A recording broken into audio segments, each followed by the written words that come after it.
What's Poppin' with Cherry Poppins? Well, welcome to What's Poppin' with me, your host, Cherry Poppins, and our special guest, our first ever, Miss VinChelle from Philadelphia. Hello, everyone. Hi. Yes, I am right here. I'm the bedroom quarantine tribal queen, honey. Yes. Yes, mother. You look fantastic. I love that red Thank lip. you. I love your hair. Thank you so much. Shout out to Beauty Bakery. They're an all-black owned makeup company, and I have a lot of their lipsticks. And their lipsticks, I have another thing after this, and they usually last so long. So I'm obsessed with Beauty Bakery. Make sure you check them out. I was looking on all of your social media platforms, and you also go by Shea Better Work. So Shea Butter Work is kind of like my Sasha Fierce to Beyonce kind of thing. It's like my alter ego, but not, it's like a nickname.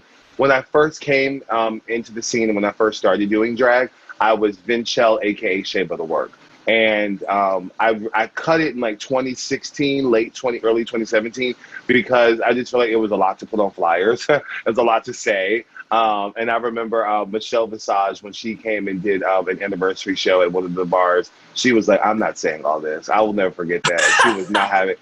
And so, and I mean, I'm not saying she made it stop, but I was thinking of flyers and stuff. And when people introduce me, you know, I am like the Beyonce. I like the one name kind of queen, like the Raja. You know, I know there's Raja Gemini, but I just like, or like the Aquaria. I like the one name. I love a one name. I'm just called Bottom, so. Well, there you go. There you go. Listen, everybody's Grindr profile has to have a name, so there you go. And everybody has to have a position, so. Oh, hey. But still, yeah, that's just my little nickname. That's all. It's just something that because I'm obsessed with skincare and I love shea butter. So I love shea butter, and I think that shea butter really works. I've always said shea butter work, and it's also a pun on she better work. So it's just a whole dip. I love puns, so I didn't want to lose it, but it's not my drag name. Like VinChelle is who I am, darling. But shea butter work is still a part of me. You went to the University of the Arts. I did, yes. UArts is can be quite problematic, and I'm saying that here on live for you. However, I do love what a lot of the stuff that happened at UArts, and I do appreciate the fact that I can say that I am a UArts alum based on the name alone. But there's a lot of housework that needs to be done, and I hope that within these times that they can really evaluate some things and really start treating people of color a lot better. Yeah, I know in the academic world there's been a big push to acknowledge and change the way that people of color are treated in programs. Did you have any experience that you'd like to share? At UArts, you know, it's a very expensive school, and of course you have to audition for it. So when I got there was quite a bit of, not a lot, but quite a bit of Black people in my class. And then when I graduated, there was only me and one other person that was in my whole entire theater department. The whole theater department, musical theater, acting, everything. So a lot of people quit. A lot of people dropped because they realized that that the curriculum and the college was not necessarily for them. And they don't highlight us a lot. I know that they claim they want to, but they don't. And I'm hoping that, I heard that things have gotten a lot better, but I know a lot of people have dropped. And me specifically, you know, I've been cast in roles as the butler and like, you know, stuff like that. I was also in To Kill a Mockingbird, which was really iconic and amazing. But of course, that's pretty directly cast as far as like color wise and everything, because it's a period play.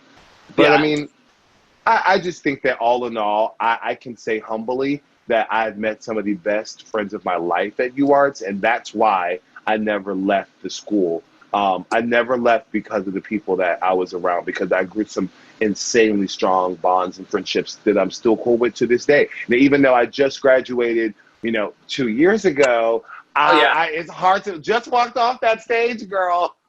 She's fresh fish. She's fresh tilapia, landing right off that stage. My diploma is still hot from the printer, honey, so don't you even. / where is it at? you started doing drag, or did you start doing drag after you left UArts? So I did not start doing drag until I was 26 years old. Uh, So a lot of people think I've been doing drag for a while, but I've only been doing drag since 2015. And that's when I started was May of 2015. And yeah, but I was doing theater for up until then, and I was also doing a lot of MC work. I would travel around the country and just host on the mic and stuff like that as Vincent, with these corporations. So that was a lot of fun. And then, of course, doing theater. And then the main reason why I started to do drag was because I, of course, watched, RuPaul's Drag Race, but also there was a show that I was in called Junie B. Jones. It's a TYA contract. You know about that? Yeah. Theater Works? Yeah. Yeah, Theater Works. And I played, first of all, I was the first Black person ever to play the father and the lunch lady and the teacher. I'm going to put that out there. The very first one. It was always cast as Junie B. Jones and their white parents and stuff like that. But I was the very first breaking of that color casting, and that was way back in 2012. So that was amazing to experience. But also, I saw that as I was becoming the lunch lady, which was one of my characters, baby, that lunch lady was sissing that walk harder than anybody ever could. So I was like, I think I can do this. You know what? Theater has birthed some of the best drag queens that I know. I agree. So why drag though? Well, I think that's actually a really, really good question. That's something that during this quarantine I've been thinking about a lot. Because of course we have lots of time to think about things, but also I, coming from the performance background and coming from the theater background, me 8 years ago would have been like, I only can see myself doing theater. I was like that theater. I'm like, I am doing theater. And I realized as many shows as I was so blessed to be able to be a part of, I realized how constricting theater is for me personally. And I realized that how acting and all that stuff might not be for me. I'm not saying I can't do it. I'll do it if I have to. I'm actually doing a Zoom reading tomorrow. So, I mean, I'll still dabble in it.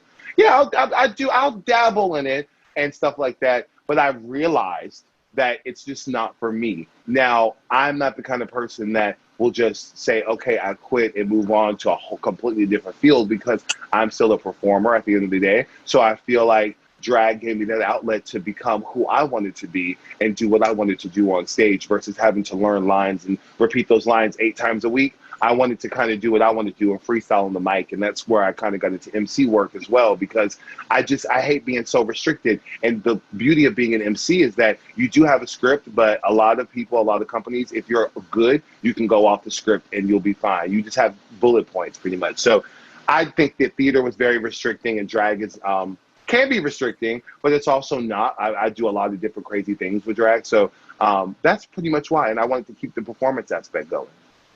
There's also a big community in drag that you probably have also experienced a lot in Philadelphia, that has drawn me more into the drag community, because we're all, we have each other's backs. I haven't seen you in ages, and yet, I know.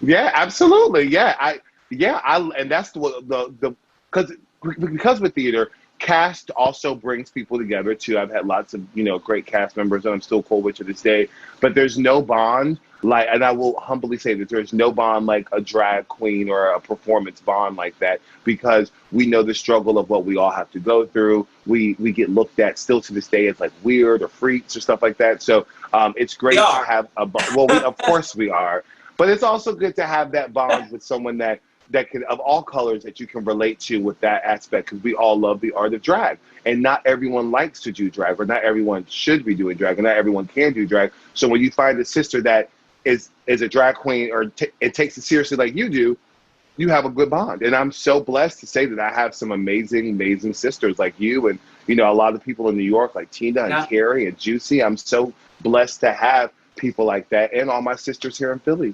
During your time in quarantine, you started a series called the Black Diaries. How has that been?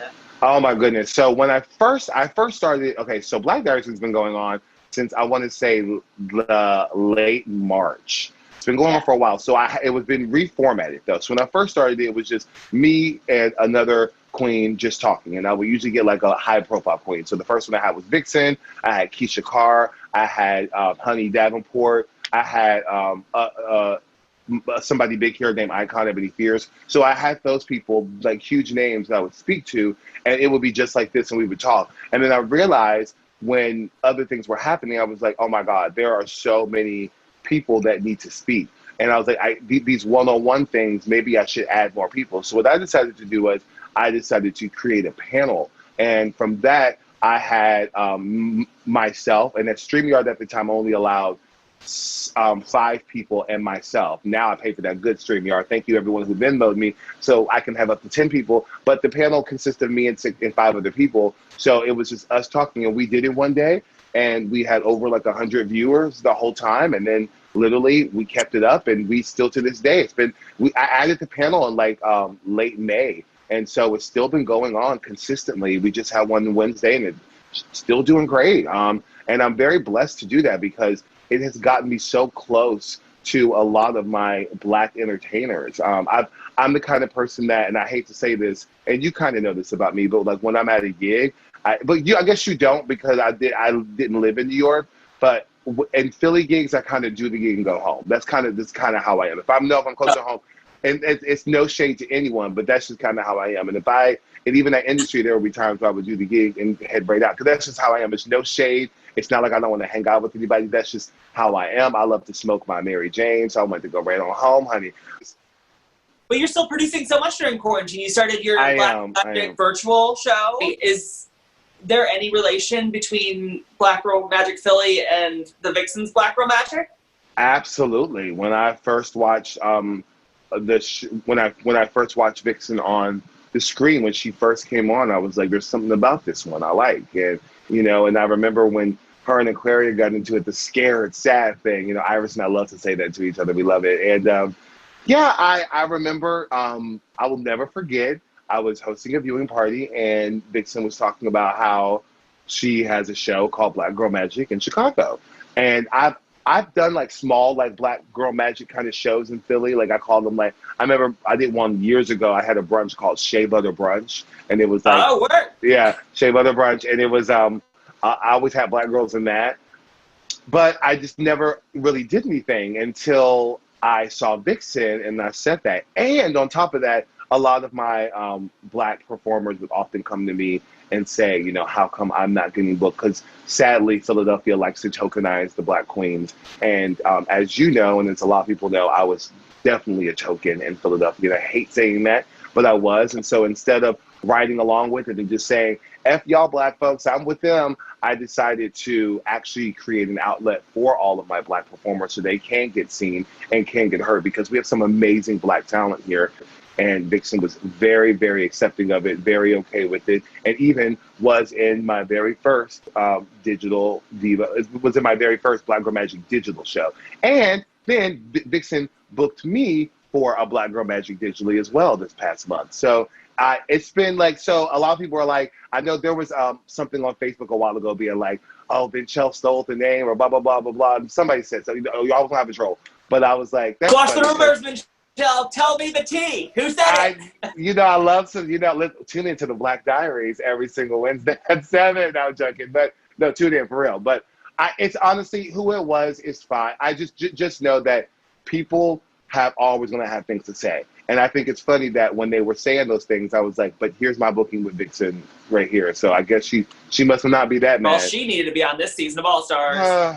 Child. Rob, if not season, or at least an assassin.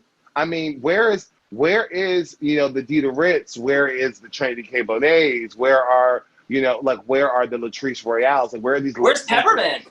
Where's Peppermint? There you go. Who's after Peppermint?